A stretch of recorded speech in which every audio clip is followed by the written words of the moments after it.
Beth's a dear friend. I mean, her child is basically our godchild. But Beth was my business development person, my business person for most of my life at IDEO. She was Stanford graduate, like multi-graduate, and she is so fast. Like she was one of those people in the meeting where she's like, she knew where we were going to go from like the moment the meeting started and would just kind of like jump ahead. And it was great, except for the fact that I'd be like, Beth, people need to get there with you. It's like, you can't just kind of like jump straight ahead. And so we did two things. Like there were two things that basically we shifted because we'd have our Friday morning business development meetings and there would almost always be tears because people would be like, Beth's not listening or whatever. First thing I did is I was like, let's cut back on the coffee. So less of the 24-ounce venti espresso or whatever. And like, just maybe have some tea, which is that was like my prescription.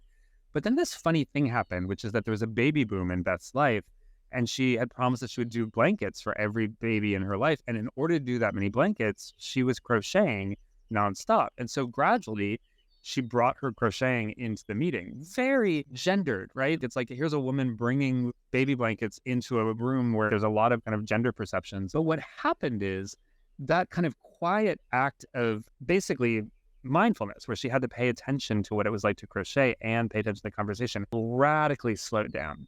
Somebody mentioned silence. There was a lot more silence in Beth. Like she was listening, and then she would wake up at certain moments and just kind of give her observations. And it just was like, it shifted radically. And it turns out there's quite a bit of science around knitting, other kinds of mindless activities. People often say that you retain more doodling than you do if you take notes, believe it or not. I was with an indigenous historian in Southwest. He talked about husking corn and like how like the women of the village would often husk corn, and that's when the most important decisions are being made. Or in my communities upstate, quilting circles where a lot of the key decisions were made by the women of the communities. And so this notion of like the quiet contemplative action that allows you to kind of tune in even more is really a powerful thing. And that was a huge discovery for Beth and myself and stuck with me for a long, long time afterwards. As a culture, we're so afraid of silence, right? So one of the things that I often do is I will purposely build in like 5 minutes of silence into a meeting about 2/3 of the way through.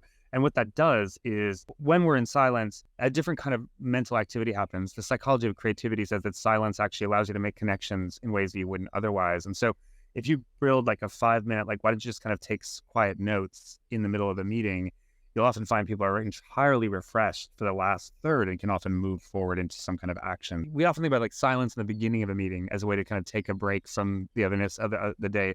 I often find silence in the middle of a meeting actually helps us turn the corner to see the change that needs to happen and then kind of move towards it.